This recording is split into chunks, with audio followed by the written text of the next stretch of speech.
song launched a million earworms. And we can all sing along, we all know the words. So before we get jumped in too deep here, Eric, you were going to give us a little slideshow to let folks know, remind us what it was like back when this show was getting started, and some of the things that we can't even quite believe were the case back then, such as snail mail, such as no internet, but what was happening in the world at that time and how the show began. Right. So just as a first thing, there we go. Here we go. So just as a first reference point, which is probably hard for you younger people to remember, there were no Marvel movies back in 1992 when we got this job. We kind of had to figure it out on the fly how to do it, and there was not much love or understanding in Hollywood for comic books or superheroes. And I think one of the reasons is that they kind of didn't get it. Oh, good, Larry's here. So anyway, here's some sense of a couple of the Marvel shows they attempted back in the 60s and 70s, and they just they didn't get the spirit. And so if you ask one of the networks, which, why can't we do a superhero Marvel show? Well, this is the reason, because they were all failures. Well, this lady believed in X-Men. Margaret Lesh is the reason you're all sitting here. She 6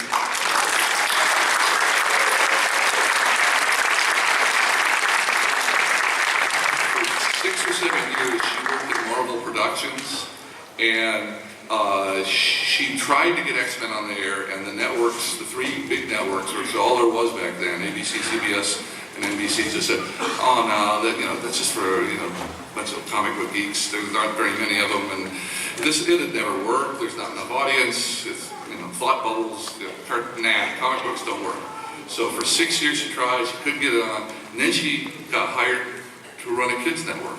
Fox started up. It was a little bitty network. It's hard to imagine now. It was about half the size, ran for about half the day, and then it was dark.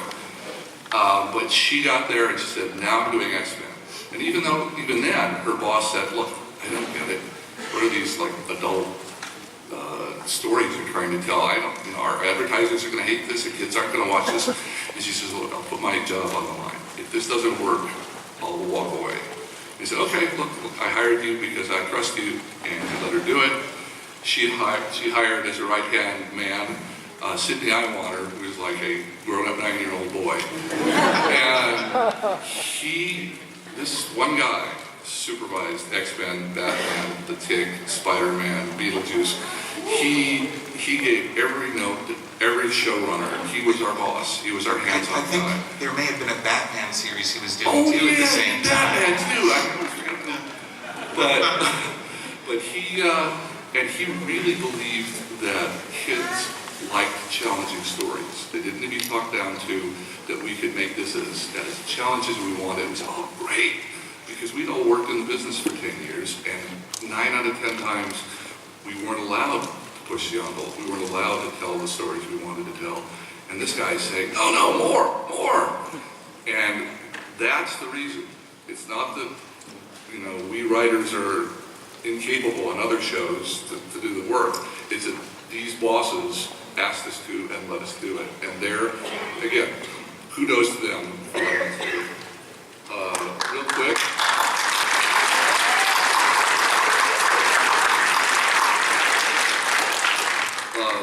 Margaret and Sidney hired 4 people, like a couple days before the green light, the night before I got there. Anyway, they had Will Mineo and Larry Houston, who's here now. Hi, guys.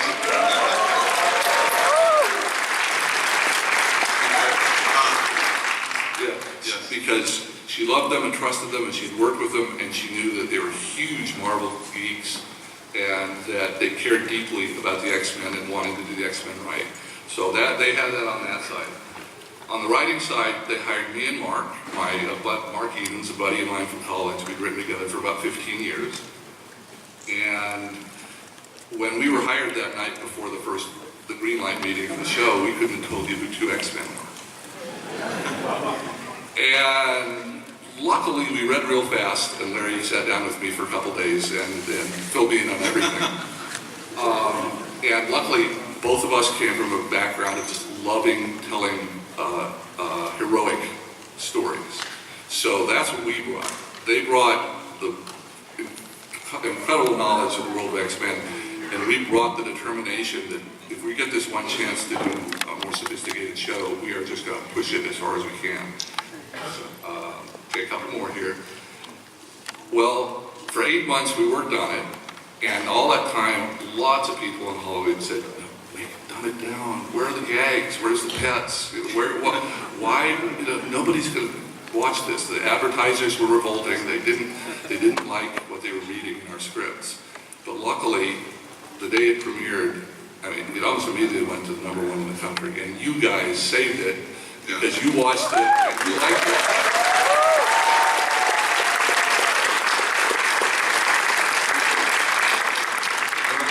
What I would say was that if you can imagine shooting a flare in the middle of at midnight, hoping someone would see what we had done, that's pretty much what we did. Because there was no internet back then. We just kind of flew by the seat of our pants, and it shows the material that we believed in. Yeah, and it's weird when you're an animation writer or artist because you do all this work and it takes 7 or 8 months, sometimes a year, before you see it realized and before people see it. So you have to trust yourself and hope, and during all that time, keep the other people from changing it. And so again, when it finally came out and it was a hit, for the next 4 years, we were able to, no more problems, no more criticisms. And when people ask how it is we ended up, we all worked on 40 or 50, Larry's worked on 75 shows in Los Angeles over his career. Why is it this one worked the way the others didn't? And I mean, we did work on the other ones, and some of them were very successful. But this one, there's just something special. It's lightning in the bottle, and if we knew the magic, we'd replicate it, but we don't. It's something bigger. And so I looked and I saw maybe 3 things that really helped it. One, we had this great basis for a television show, which is the X-Men with mutants, which is in effect family full of mutants with this father figure herding them around and keeping them out of trouble. And that, if you don't know the history of it, started in the 60s, went out of print because it wasn't very successful. And then in late 74, Len Uhley and Dave Cockrum were asked to reinvent it and bring it back. It's something very different. It used to be younger people that were all American. Now it was going to be adults that were international. So Len was in charge of it. Dave did the designs. And about 2 episodes in, Len got bumped up to editor-in-chief at Marvel and looked around and said, "Well, anybody here want to take over for me?" And there was Chris Claremont going like this. And so that then gave us 17, he and John Byrne, that gave us 17 years of great foundation and story. And so we're thankful for that, and we respect that. And just as a reference point, here's 3 images from 3 different versions of the same story that we started with Claremont and Byrne. And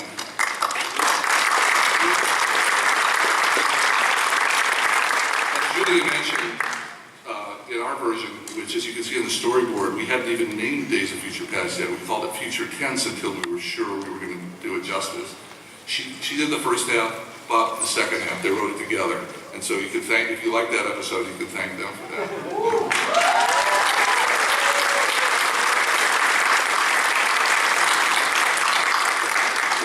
Finally, we'd like to think, we built on this great stuff that was handed to us. We'd like to think the movie folks built on some great stuff that was handed to them from us. And the second thing is, I think we treated the characters.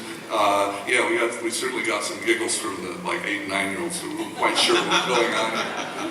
But they were adult characters, mostly in their 30s, and with a 50-something boss in a wheelchair.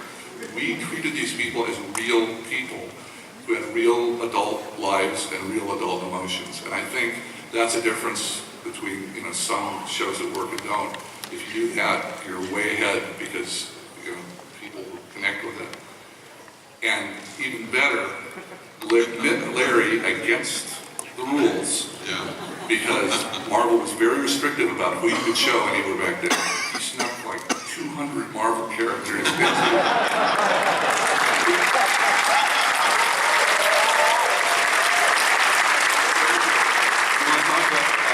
How do you manage that? How you got caught at first, then snuck around it? Yeah, the first time I tried to, back then Spider-Man was on the same network as X-Men, so I tried to put Spider-Man in a cameo in a shot, and I put it into the system, and it came back rejected. It's like, why can't I use Spider-Man? It's like, they didn't really give me a reason, they just said no. And it's like, okay, Later on what happened is that what I discovered was that there was an episode called Genosha, and the writers wrote Mutant 1, 2, 3, 4, 5, 6, into the show. And so what I did was I brought my comic book collection into work, put it on the Xerox machine, and I said, okay, make this one Blob, make this Mystique, make this Sunfire, make this North Star. But I kept the original names. Mutant 1, 2, 3, 4, 5, 6. Put it into the system, came back, no problem. I went, oh, okay, I get it.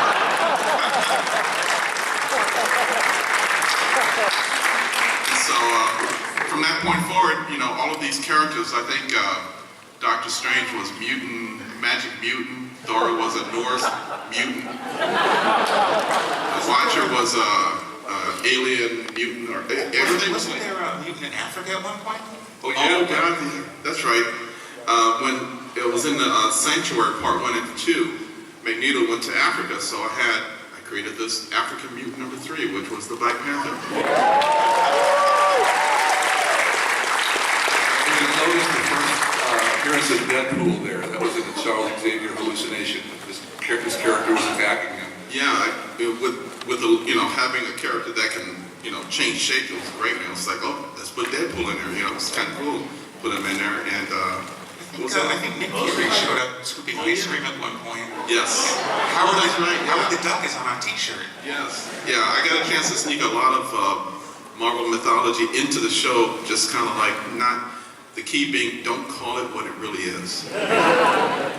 You'll keep this a secret, won't you? We don't want Larry to get in trouble. The biggest one was I actually did get Spider-Man in, but I just got his hand in one shot. It was a shot of I think the world was coming to an end, and all these heroes were saving people. And so I showed a chimney, and a shadow of Spider-Man landing, and then you see this hand go like this. And it was just called Alien. I think we called him a mutant hand or something. It's in the picture down there. Yeah, and that was the only way. That's the only appearance of Spider-Man. I snuck him in later on. That was your friendly neighborhood mutant. Yes. So for me, it was more when I grew up reading the comic books. Marvel had very restricted circulation at the time, and so he would cross-pollinate his books. Like you see Spider-Man, you see Thor go to the scene, and then he'd have a footnote saying if you want to see what Thor is going, buy Tales to Astonish number blah blah blah. Now what he did was cross-promoting his books, but he actually created a connected universe, and I loved that as a kid. So when I did the X-Men, I decided to continue that tradition. Spider-Man, they said no, but I found a way to get around it. But all these characters live in the same world, and Yes. it's really cool seeing that they all sort of lived in the same place. Yeah, my rule when I did that though was that I would add cameos, but only if it didn't, disturb the original story. Right. So that if a person who didn't know the X-Men saw the scene, it wouldn't mean anything to them, but the fans would be able to pick up on who that character was and just, make more excitement for the shows that we were making. That's the whole thing that you want to do, is make it a bonus for the fans and never at the detriment to the audience. Yeah. So you got a bunch of adults adding intense adult drama to a show, but also adding all this fun stuff because we knew everybody wanted to have fun at the same time, and we wanted to get audiences of all ages. And this was certainly a highlight of it. Well, I'll finish this. Well, by the way, sorry, if you want to see another Easter egg sitting right in front of you, Doctor Strange is grabbing a book by Ditko. Right. It is. But Oh yeah, it was like that. and Larry put the Sometimes artist. you can put an Easter egg inside an Easter egg. He's used to put pictures of the artists and their names and his family's names. Oh yeah, just like if you had a random files, you might say, the Beast is going to get this one, but the other ones are random, like Eric and all of us. Yeah. So I'll finish up this PowerPoint real quick. This was so much fun. We got slowed down. It's just like I said, the final thing, that was two of the fun things, the reasons we think the show is successful.